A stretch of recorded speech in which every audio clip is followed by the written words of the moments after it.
What if one morning you woke up and your biggest regret was simply gone? Welcome to What If Horizons, the podcast where time bends, choices unravel, and we ask the questions that therapists charge $200 an hour to avoid. Today's question: what if you could erase one mistake from your past? Just one. Not a full do-over. Not a cosmic reset. Not a genie in a bottle situation where you wish yourself into immortality or eternal abs. No. Just a single oops from your personal history, vanished like your gym motivation after February. Let's be honest, we've all got one. That text you shouldn't have sent. That relationship you shouldn't have stayed in. That investment in crypto when it was a dog meme and your cousin Kyle said, "Bro, trust me." The moment you hit reply all. The mullet. The karaoke. The wedding speech. The double cheese burrito right before turbulence. The tattoo that was supposed to say strength in Japanese, but actually says microwave. Mistakes. They're the glue in the scrapbook of being human. But what if, just for one glorious moment, you could pluck one out like a rogue eyebrow hair? Clean, satisfying, irreversible. No consequences. Just poof. Gone. You're still you, but that one thing never happened. Tempting, isn't it? And that's exactly where this thought experiment gets dangerous. Because what we're really talking about isn't fixing the past. We're talking about rearranging who we are. One thread pulled from the tangled ball of memory, and suddenly, the sweater starts to unravel. Let's say, for the sake of this podcast, that somewhere, deep in the unregulated basement of theoretical physics, scientists accidentally stumble upon a device.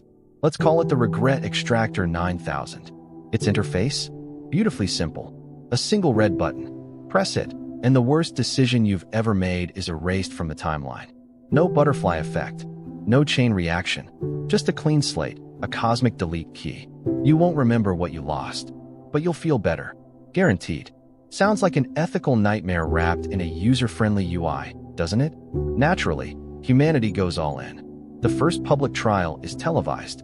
A woman named Gloria erases the moment she cheated on her SATs. She comes out of the chamber smiling, calm, enlightened. She now teaches philosophy and makes kombucha in the woods. Great. Everyone claps. The second person, Rick, deletes the time he got blackout drunk and tattooed YWLO on his eyelid. He emerges with perfectly clear skin and a surprising urge to learn French. No one questions it. The third subject, a man named Marvin, presses the button, but the technicians forget to ask him what he wanted to erase. When he exits, he doesn't recognize his wife, or the year, or peanut butter. He's oddly obsessed with birds and keeps asking if Lincoln is still president. Turns out, Marvin erased something important. The moment he met his wife at a peanut butter stand during a field trip about Abraham Lincoln. Oops. Lesson learned. Be specific. Despite the glitch, public demand explodes. Regret clinics open worldwide. Long lines wrap around city blocks like people queuing for the latest iPhone. Except they're all carrying emotional baggage and extremely detailed mental checklists of past humiliations. Erase the time I left my baby on the roof of the car. Erase my first marriage. Erase that time I joined a pyramid scheme called Crypto Cows. Erase high school. All of it. Please. The company behind the device, Regrex, becomes the most powerful entity on Earth. Governments bow to it. Religions fracture. Therapists unionize and protest. And humanity quietly splits into two groups, the erased and the rememberers. The erased are blissfully content, smoother, less anxious. They hum in elevators. They sleep through the night. They no longer twitch when someone mentions 2007. But the rememberers, they're the ones who hesitate. The ones who clutch their regrets like battle scars. Who say, if I erased that mistake, I wouldn't be me. And this is where it gets interesting. Because mistakes aren't just things that happen. They're architecture. They shape your character the way fire shapes iron.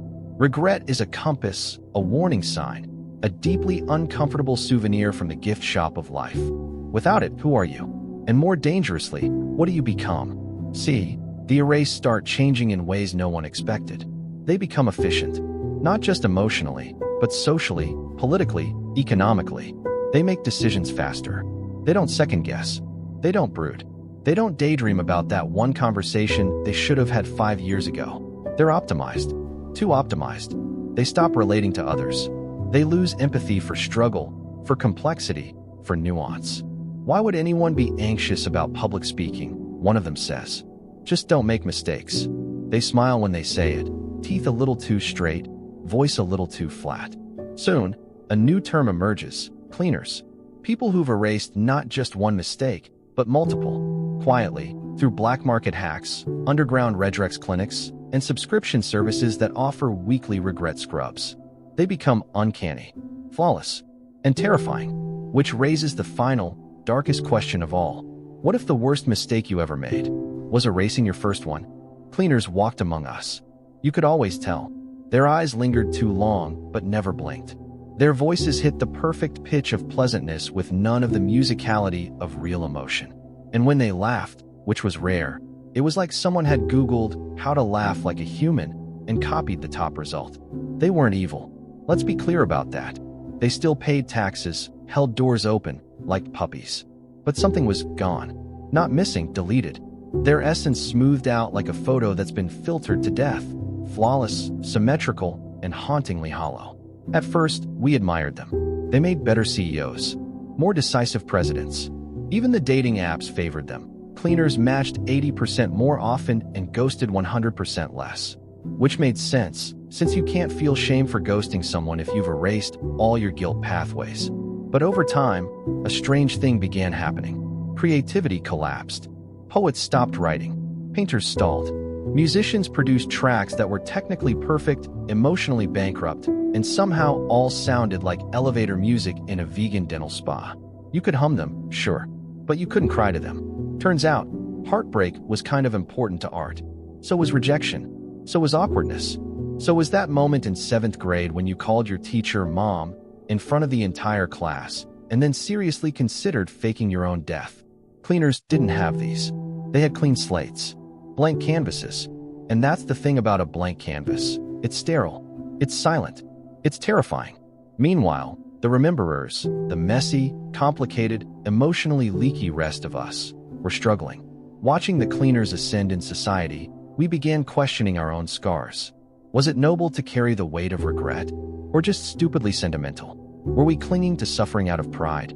Or were we the only ones still feeling? And then came the ads. Yes, of course there were ads. Regex launched a global campaign. Perfection is just one button away. Commercials aired during every show. Billboards blinked over highways. Influencers posted glossy before and after montages. Before, staring out rainy window, clutching coffee, haunted eyes. After, jogging, laughing, eating fruit in slow motion while sunset flares around them. They called it emotional minimalism. And it sold. Big time. Soon, erasure became trendier than mindfulness. Cleaner retreats popped up everywhere. For $9,999, you could float in a chrome pod while your biggest regret was purged via transcranial remorse recalibration and ocean sounds.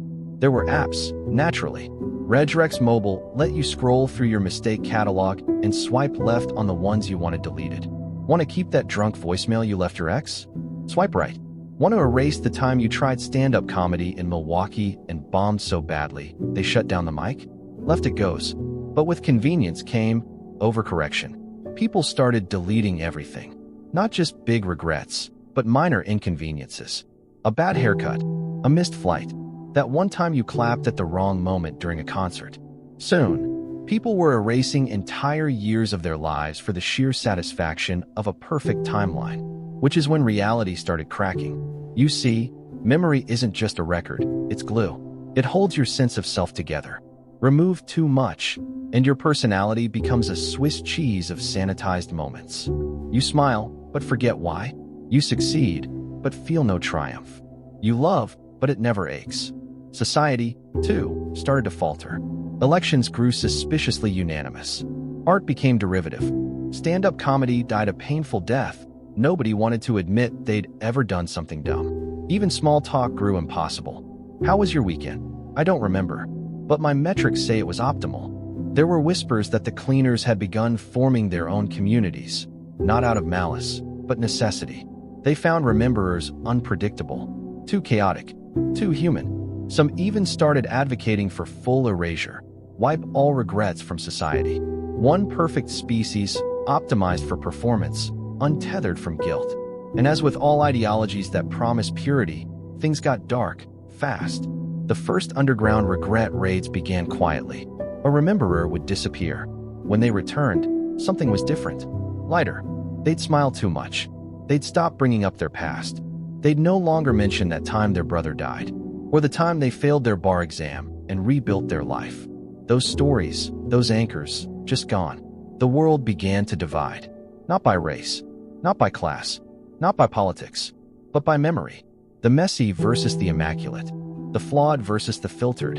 And as history has shown us time and time again, the moment one side believes it's better than the other, war is no longer unthinkable. It's inevitable. They called it the memory war, but that was just poetic branding. It wasn't fought with tanks or nukes or people shouting across borders in suits. It wasn't even loud. It was a quiet unraveling. A war of whispers, sideways glances, internal doubt. A conflict not over territory or ideology, but over whether suffering still had value. The cleaners insisted, no pain, no problem. Regret is malware, they said. Memory is inefficient code. Why keep it? They didn't argue with fire and fury. They spoke in efficiency reports, graphs, smiles. Their utopia was clean, calm, eerie as a showroom. And then came the Rememberers Underground, an alliance of artists, empaths, weirdos, trauma survivors, and anyone else unwilling to press the red button. Their motto? We keep the scars. They met in old libraries, abandoned cafes, and weird corners of the internet. They told stories. Raw, embarrassing, funny, painful stories. The kind that make your face go hot and your stomach clench with secondhand shame. They called these gatherings regret circles. The first one went viral. A man named Diego, 42, confessed live to sleeping with his best friend's wife 12 years ago. He wept. No one forgave him, but no one looked away. And when he finished, he said, "I've carried this my whole life. I deserve the weight." The video got 83 million views. Soon, a new trend emerged, full memory tattoos. Instead of erasing mistakes, people inked them across backs, ribs, thighs. I ghosted him. I lied about the money. I crashed the car while texting. Each tattoo a monument to a moment of shame, worn with pride. Cleaners were baffled. Why would anyone celebrate their flaws? One asked in a debate stream. To feel real, the Rememberer replied. To remind myself I lived. That shook the world more than any protest. Because deep down, even cleaners began to wonder, was perfection dull? Some quietly began attending regret circles under aliases. One former influencer, once the face of Regrex's Live Light campaign, confessed anonymously, "I erased my eating disorder. Now I forget why I care about my health."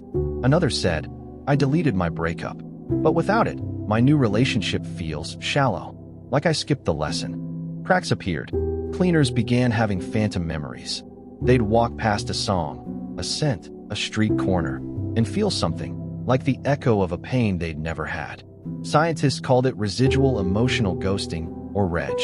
The brain, desperate to connect, began hallucinating its own history. And then someone hacked the Regrex system. A rogue coder, alias Control-Z, released a program that reversed single erasures. You couldn't choose what came back.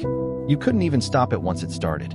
Memories surged like old VHS tapes rewinding too fast. One user described it as, "Waking up mid-heartbreak that I thought I never had." It was messy, disorienting, devastating, and yet millions downloaded it. Why? Because without regret, without pain, people felt untethered. No compass, no contrast, a sky with no stars, a song with no tension, like eating food with no salt, technically edible, emotionally disappointing. Control-Z became a hero to some, a terrorist to others. Regrex put out a global bounty. Meanwhile, Remember art installations began popping up in cities, gigantic confession booths where anyone could record their worst memory anonymously. The voices were played back on loop in public squares. It was haunting, beautiful, raw, and, frankly, it made cleaners uncomfortable. That was the point, because memory, real memory, isn't supposed to be neat. It's a cluttered drawer of mismatched socks, expired coupons, and that one photo you swore you threw away. It's the heartbreak that made the next love sweeter, the humiliation that taught you empathy, the pain that carved space for joy. And as both sides dug in, society reached a boiling point. A vote was proposed. Should regret be a protected human right? Yes, you heard that correctly. In an age where memory could be selectively wiped, the idea of holding on to your worst moment became radical. Activists marched with signs like, "I deserve my failure," and "No pain, no growth, no me." Meanwhile, Regrex launched their own PR blitz. Regret is a virus. We are the cure. The world teetered. The final lines were being drawn, not between good and evil, but between those who believed humanity was meant to be refined, and those who believed we were meant to be messy. And in the middle of it all, one person, just one, prepared to make the biggest mistake of all, trying to erase the memory of creating the memory erasing machine. But we'll get to that in the next part. His name was Dr. Elliot Varn, a name once whispered in reverence across the halls of innovation, now only spoken in regret circles and hacker forums. He was the father of erasure, the architect of Regrex, the man who asked the question, "Why should anyone live with shame?" and then built a machine to answer it. But here's the twist no one saw coming. Elliot had no memory of building it. Not because he was old, not because of an accident, because somewhere along the way, he pressed the button. He erased the original mistake that led to Regrex, and with it, he erased the very reason it existed. Let me paint the scene. 10 years before the world divided, Elliot Varn stood in his lab, sleep-deprived, unshaven, and pulsing with grief. His daughter, Clara, bright, fierce, and so allergic to conformity she once wore socks on her hands to protest linear thinking, had died in a car crash. He blamed himself. He'd been fighting with her that morning. Something petty, something forgettable, except it wasn't. Not anymore. Not when that argument became the final words they ever shared. Grief is a strange forge. It burns, yes, but it also builds. And Elliot, desperate to undo the pain, obsessed over memory. How it worked, why it hurt, whether it could be rewritten. He didn't want to forget Clara. He just wanted to forget that moment, that fight, that bitter, unnecessary sliver of pain. Just one line of code deleted from a beautiful novel. So he built Regrex. A prototype first. Janky, glitchy, barely tested. But he was a genius, and grief made him reckless. The idea was simple: neural mapping, selective suppression, and a little artificial reweaving. The memory wouldn't be destroyed, just disconnected. Like hiding a photo in the attic, you could live as if it never happened. And on the night of a full moon, alone in the lab, Elliot pressed the button. It worked. Too well. He woke up lighter, calmer. He stared at Clara's picture and felt only warmth. No edge, no acid in the throat, just numb fondness. He told himself it was healing. But over time, things changed. He forgot why Clara mattered so much. Her laugh, yes. Her favorite cereal, sure. But not the fight, not the guilt, not the reason behind the why. He began to tinker more. Share the machine. First with colleagues, then with military psychologists, then venture capitalists. The tech spread like wildfire. He watched it grow with a smile, unaware that he'd erased the moral compass that should have said, "Stop." And then one day, someone from a regret circle sent him a message. An anonymous letter. A simple line. "You built this to forget your daughter. She never wanted to be erased." Something cracked. Like a floorboard he didn't know he was standing on. He started investigating himself, digging through old journals, audio logs, DNA-triggered backups. And what he found terrified him. Photos of Clara, emails to therapists, prototype notes, and finally, one grainy video of himself, eyes bloodshot, whispering to the camera, "If you're watching this, you erased it. You coward. You pressed the button. And now you're a god without memory. Congratulations. You've created a cure for pain and removed the reason anyone should fear it." Elliot collapsed. Not physically, existentially. Because what do you do when the greatest thing you've ever made is a monument to your cowardice? When your legacy is not brilliance, but an emotional lobotomy sold in sleek packaging? He tried to reverse it. He couldn't. Regrex was now a hydra. Cut off one head. 3 more sprouted from corporate offices, biotech labs, and TikTok influencers offering discount regret packages with every skincare kit. So Elliot did the only thing he could. He joined the Rememberers. Under a pseudonym, Greyroot42, he began uploading anonymous rants, warning of the dangers of artificial absolution. He called for regulation, then abolition, then destruction. No one believed him, until he made one final broadcast. A confession, a stream, just him. No filter, no preamble. He told the world the truth. About Clara, about the fight, about the button. He wept, he shook, he begged humanity to stop using his invention. Regret isn't a flaw, he said. It's our compass. Without it, you're not evolving. You're eroding. That video, it was banned in 41 countries. Taken down in less than 24 hours. Declared a Class 3 psychological threat. But not before 28 million people saw it. Not before Control-Z archived it and released a statement. The architect remembers. So must we. And that's when Regrex made its boldest move yet. They offered Elliot a deal. Full erasure. Total reset. Not just the regret of Clara, but everything. Start fresh. New identity. New memories. No more pain. They called it the clean break. He declined. Instead, he built something else. A second machine. Not to erase, but to restore. Risky. Illegal. Dangerous. But powerful. A memory reactivator. One capable of bringing back even the deepest buried scars. He called it Clara. And as we speak, the rememberers are spreading it. Underground. Quietly. One painful truth at a time. Because some mistakes aren't meant to be erased. They're meant to be remembered. It started as a whisper, then a file, then a movement. The memory reactivation protocol, Clara, was released in pieces. Not as a mass-market product. No flashy launch. No influencers in pastel lighting talking about how pain is the new self-care. Just raw code, fragmented, scattered across the dark web and encrypted memory forums. It wasn't easy to access. That was the point. Only those ready to feel deserved it. Clara wasn't a button. It was a reckoning. You didn't just download it and click yes. You had to pass a filter, an algorithm designed to determine if your nervous system could withstand the return of regret. And even if you did pass, even if the code let you in, it didn't tell you what would come back. You could request a specific memory, but Clara rarely listened. Instead, it chose for you. The most repressed, the most formative, the one you buried so deep beneath layers of caffeine, comedy, and emotional avoidance that you forgot it was even yours. And when it surfaced, it didn't just play back in your mind. It took over. People described it like reliving a dream inside their waking body. Heart pounding, muscles remembering movements. The smell, the soundtrack, the heat in your face when you realized you'd said the wrong thing to the wrong person at the worst possible time. Some collapsed. Others screamed. Many simply cried. Not performative tears, not aesthetic sadness, but the kind of guttural grief that shakes you out of your skin. And after?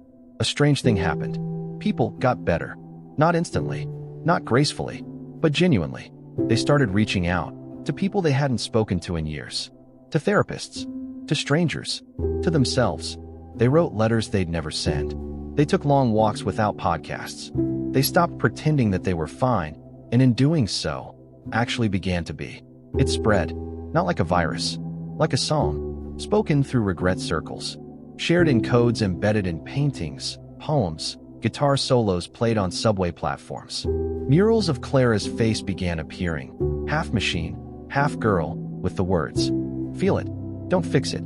The cleaners were horrified. From their view, this was emotional terrorism, a regression to chaos. One Regrex executive called Clara a psychological Molotov cocktail thrown at humanity's progress. But others weren't so sure. Some cleaners, especially those who'd erased regrets years ago, started reporting phantom empathy. Emotional echoes, dreams they didn't recognize. One woman reported seeing a version of her teenage self crying at a train station she'd never been to. They were destabilizing. Because the human brain, as it turns out, isn't just an organ. It's a story. And when you delete enough chapters, the plot begins to unravel. Clara was stitching them back together. Bad grammar, tear stains, all. Then came the first public reawakening. A former prime minister, long since cleaned, polished, and serving on the board of Regrex, stepped onto a stage mid-conference and froze. He began weeping. When aides rushed to his side, he waved them away and said only, "I remember the boy." He never explained what it meant. But the internet exploded. Theories flew. Was it a love he had erased? A war crime? A son? Whatever it was, Clara had delivered it. And that night, the world saw something extraordinary. A powerful man broken open not by scandal or downfall, but by remorse. And people related. Suddenly, being broken became admirable, not in a performative, Instagram quote way, but as a mark of depth, of honesty, of humanness. Clara wasn't just restoring memory. She was restoring meaning. But not everyone could handle it. Some reactivations overwhelmed the mind. People remembered abuse, betrayal, cruelty. They drowned in their own pasts. Mental health hotlines overflowed. The rememberers scrambled to build support systems. Therapists emerged from early retirement like war medics. Still, no one wanted to shut Clara down. Because for every breakdown, there were 5 breakthroughs. Estranged siblings reconciled. Artists returned to work. Veterans forgave themselves. Former cleaners fell in love again, not with people, but with the mess of being alive. And slowly, society began to bend. Erasure clinics shuttered. Therapists were in demand again, not to delete, but to process. Education systems reintroduced the concept of moral failure as part of growth, not shame. Students studied their own parents' mistakes like historic artifacts. A new subject appeared in schools, regret literacy. Imagine that. Teaching kids how to understand their worst choices before they ever make them. Not to avoid pain, but to know what to do with it when it comes. Because pain, unlike perfection, speaks. And Clara had given it back its voice. At first, the world didn't know what to call it. It wasn't a revolution in the traditional sense. No marching armies, no flags raised, no cities taken. But it swept across the planet like weather. Fast, relentless, and deeply personal. Some called it the Great Remembering. Others, more cynical, called it the global breakdown. Either way, society was shedding its emotional insulation. It began in homes.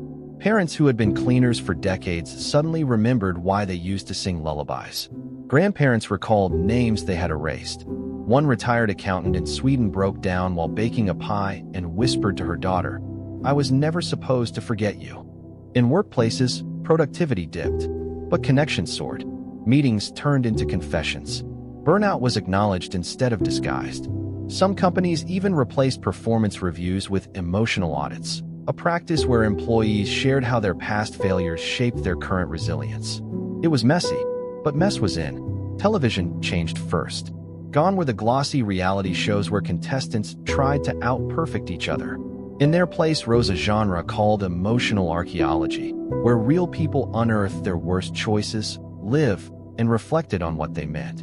Ratings skyrocketed. One episode featured a woman who admitted to bullying her best friend in high school and never apologizing. By the end, she tracked that friend down. They cried together, not in a tidy, happily ever after way, but in the fragile, trembling way that says, "We're still figuring it out." Audiences wept, not because it was perfect, but because it was true. Music followed. Artists who had once erased the memories of heartbreak, addiction, and family trauma now began writing with rawness that hadn't been heard in generations. A new genre emerged, regret wave. Think jazz meets spoken word meets crying in a public restroom at 2 a.m., but set to a beat. In one regret wave anthem, the hook was just a single line repeated over lo-fi piano. "I didn't mean to leave, but I did." It hit #1 in 73 countries. But not everyone welcomed the shift. Reg Rex, bruised but not broken, pivoted. They launched a counter-campaign called Forward Only, featuring taglines like, "You don't need the past to build your future," and "Don't look back. You're not going that way." The ads showed polished, cleaned individuals moving through sleek, minimalist cities, untouched by grief or guilt. They smiled wide. They blinked less. They promised a life unburdened. But something was off.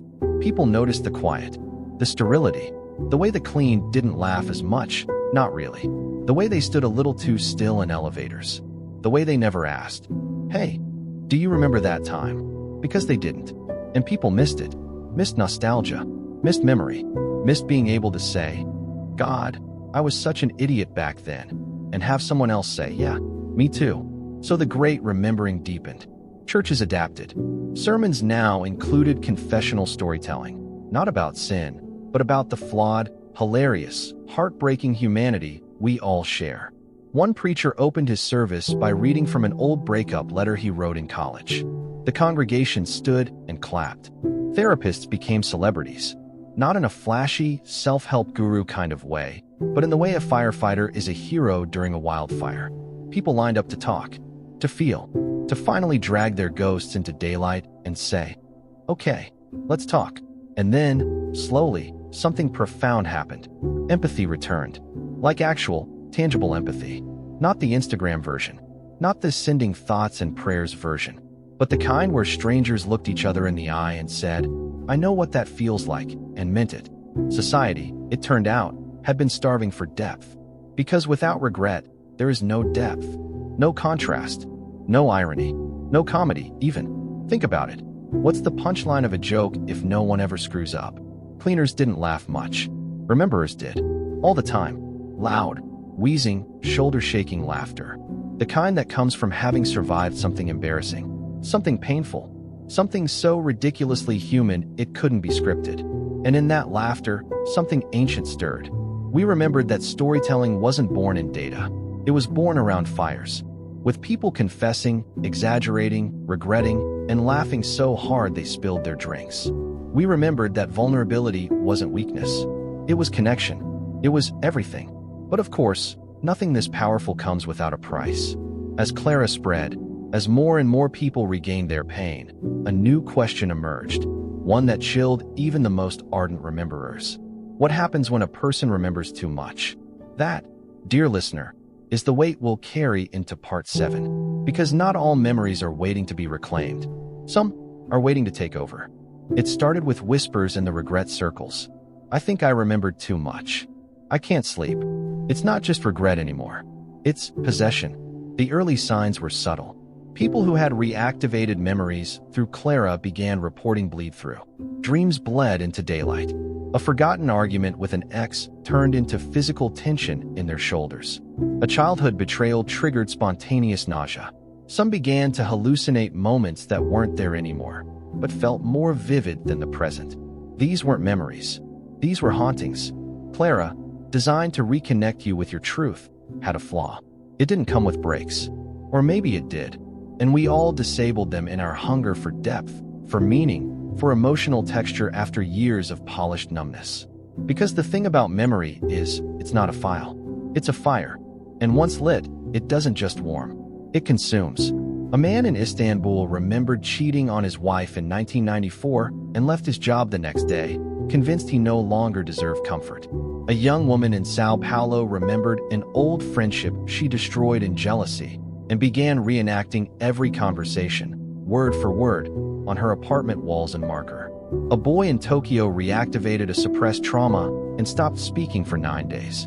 This wasn't healing. This was collapse. Therapists called it memory flooding syndrome, when the emotional intensity of multiple repressed memories returns faster than the psyche can integrate them. A psychological tsunami. The rememberers tried to help. They introduced protocols, slow reactivation schedules, integration journals, group therapy checkpoints. But people, being people, rushed in anyway. They didn't want clarity. They wanted catharsis. So they overdosed on the past. Meanwhile, cleaners watched with smug concern. "We told you," they said on sleek talk shows, "the past is poison. You're trying to drink the whole bottle." But they missed the point. We weren't drinking poison. We were detoxing. Painfully, brutally, sometimes too fast, but with intent. We wanted our stories back, not just the beautiful arcs, but the jagged edges. Even if they drew blood, still, the darkness grew. Some memories came back, wrong. People remembered things that couldn't have happened. A woman in Oregon insisted she saw herself push a child into a river, yet records showed she was never near that location. A man in Delhi confessed to a murder he didn't commit, recalling it in graphic detail, complete with smells, sounds, and a victim who didn't exist. The media coined the term, false guilt echoes. Were they hallucinations? Deepfakes of the brain? Side effects of Clara's algorithms stitching emotional threads where none belonged? Or were they something older, something primal? Theologians called it a return of the shadow self, the parts of us we deny so hard, they grow teeth in the basement. Whatever it was, Clara didn't distinguish between helpful regret and harmful guilt.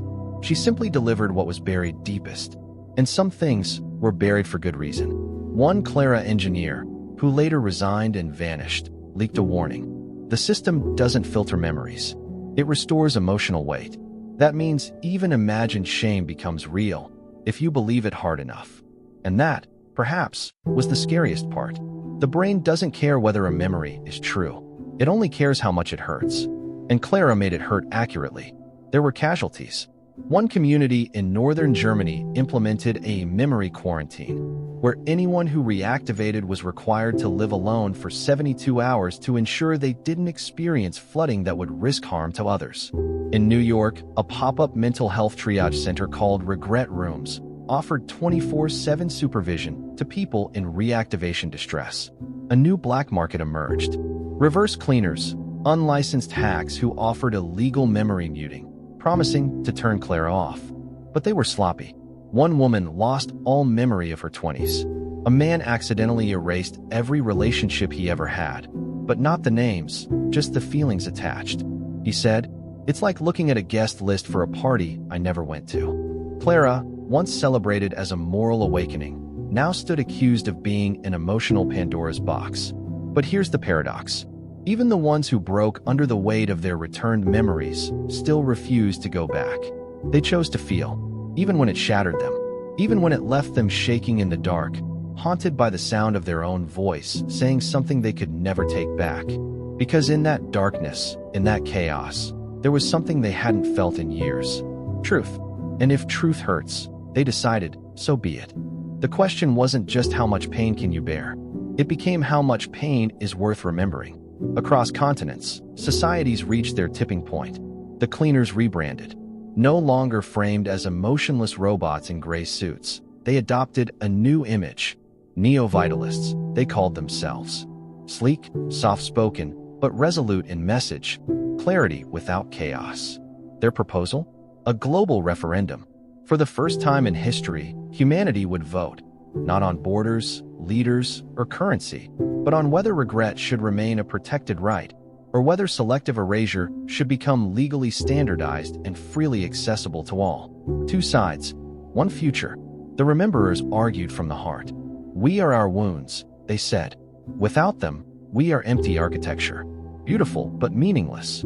They held candlelit vigils in town squares, projected videos of old apologies on cathedral walls, played regret confessions in subway stations. They didn't shout. They shared. Stories of affairs and failures, missed birthdays and ruined chances. Each one a reminder. We are fallible, but we are trying. The neo-vitalists responded with numbers. Statistics of lowered suicide rates post-erasure. Graphs showing economic productivity increases. Case studies of veterans who lived peaceful lives after forgetting the war. They didn't call it erasure. They called it emotional realignment. And their slogans were as seductive as their data. Why suffer for what cannot be changed? Peace is not forgetting. It's freedom from harm. And people hesitated. Because let's be honest, regret hurts. And when the promise of relief is offered in a capsule, or a button, or a neural link, you consider it. You do. Even the rememberers did.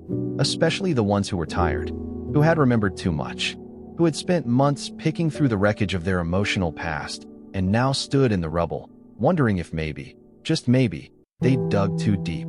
A single slogan began to haunt them. You can't drink poison forever. But then, on the eve of the vote, something unexpected happened. A child spoke. Not metaphorically, literally. A 10-year-old boy in Lagos, Nigeria, whose mother had reactivated a forgotten memory of abandoning him at birth.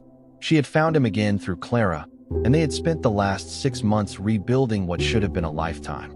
He was asked by a reporter, "Do you wish your mother had never remembered?" And he looked into the camera and said, "If she forgot me, I would still be lost. I would still be nothing. But now I'm something, because someone regrets losing me." That clip was watched by 2.4 billion people. Overnight, the debate changed. This wasn't about comfort anymore. This was about being seen. Because regret doesn't just live inside us, it connects us. It's the invisible thread between wrong and reconciliation, between pain and apology. It's not a flaw in the human system. It is the system. And so, when the votes were cast, the results stunned the world. 62% voted to keep regret as a fundamental right. It was close, messy, imperfect, just like everything else about being human. But it was clear. Humanity had chosen to remember. The neo-vitalists retreated publicly. Privately, whispers began of a new project, something even more radical than erasure. Not forgetting, but prevention, something called Project Slate. But that's for another podcast. Back in the world of rememberers, something changed too. Clara was no longer feared, nor worshipped. She was understood. People stopped using her recklessly. They took time. They created emotional mentorship programs, pairing experienced rememberers with those newly reactivated. Schools implemented memory literacy courses. Young adults learned how to fail out loud and repair in public. A new holiday emerged, Regret Day. Every year, on the anniversary of the vote, people around the world would write down one mistake, one they had never told anyone, and release it on lanterns, in songs, through stories. Not to forget, but to share. To say, this was me. I was wrong, and I'm still here. That became the new marker of strength. Not flawlessness, not optimization, but survival with soul. And as the world adjusted, gentler, deeper, more honest, one final question remained. If given the chance to forget your worst moment, would you still choose to live with it? Most now answered, yes, because it taught me how to love better. Her name was Lian Zhou. If the name doesn't ring a bell, that's the point. She was never a celebrity, a politician, or a thought leader. Just a former software architect living in a quiet apartment above a noodle shop in Hangzhou. 58. Widowed. No children. A fondness for strong tea and Bach played on cassette. And, more notably, she was the last confirmed individual on Earth who had never activated Clara. Not because she lacked access. In fact, Lian had helped code some of Clara's earliest neural scaffolding. But something made her stop. Midway through the development cycle, she disappeared from the project entirely. No press conference, no internal memo, just silence. Others assumed grief, burnout, or ideological differences. But years later, as the world remembered and re-remembered itself, someone noticed her record.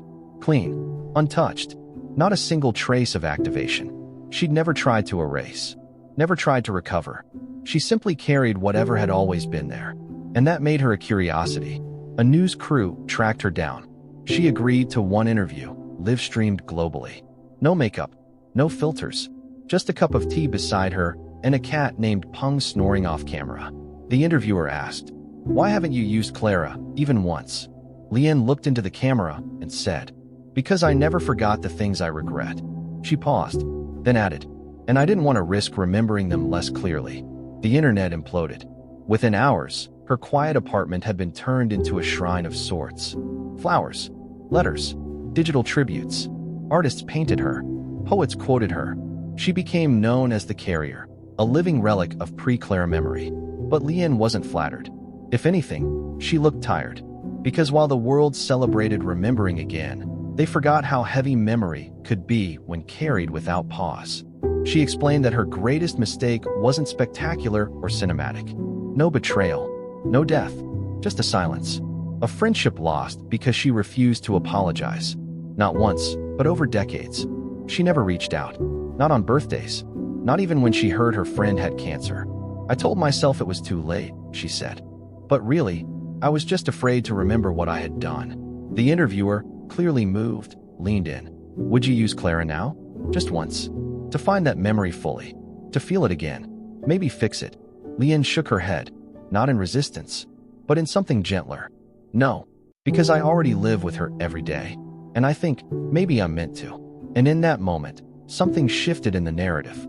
Because while Clara had taught the world to reconnect, Lian reminded us that some memories are meant to ache. Not to be repaired, but to be respected. She wasn't against healing. She just believed that healing didn't always require a reboot. Sometimes, healing meant making tea every morning, feeding the cat, and sitting beside an empty chair without trying to fill it. After the interview, Lian received thousands of messages. Apologies from strangers. Confessions. Gratitude. She read every single one. She never replied. Because not all stories require a response. Some are sacred because they end without resolution. And when she passed away 3 years later, quietly, in her sleep, the world mourned. But not with sadness. With stillness. The kind that says, "Thank you for carrying what we couldn't bear ourselves." In her honor, a new Clara protocol was written. Zhou mode. a safeguard that allowed users to feel a memory fully, but never attempt to alter it. A setting that honored pain not as an obstacle, but as a witness. Because, as the final line of her journal read, the most human thing we can do is live with what we cannot change. If you could erase one mistake from your past, would you? By now, you've walked through a world that tried to bury pain beneath polished smiles. You've heard the voices of those who begged to forget and the ones who fought to remember. You've met scientists who pushed memory to the edge of morality, survivors who stitched their wounds with empathy, and a quiet woman named Lien Zhou who carried her regrets like sacred stones in her pocket. You've seen regret become rebellion, confession become connection, and silence become revolution. And now it's you. This isn't just a story about memory. It's a story about agency, about the quiet power of owning your scars, without romanticizing them, without drowning in them, just owning them. Because regret isn't failure. Regret is proof. Proof that you grew, that something mattered, that somewhere along the way, your choices shaped not just your life, but the lives of others. And yes, sometimes the shape was jagged. Sometimes it left cuts. But those cuts taught you how to be careful, how to speak softer, how to listen better, how to love more honestly. The world today still offers escape. You'll find it in apps that curate your emotions, in pills that sand the sharp edges off your thoughts, in digital memories that crop out the people you no longer speak to. But here's a thought. What if you didn't escape? What if, just for one moment, you sat with your worst decision and said, "Yes, that was me, and I didn't know better, and now I do"?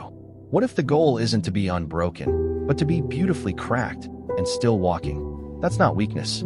That's wisdom. So no, this podcast won't end with a call to erase. It ends with a call to face. Face the version of you who messed up, who hurt someone, who turned away, and then face the version of you now, the one who stayed, the one still trying, the one still here. Because maybe the most powerful act of memory is forgiveness, not just for others, but for you. This has been What If Horizons, where the impossible becomes intimate and the hypothetical hits home.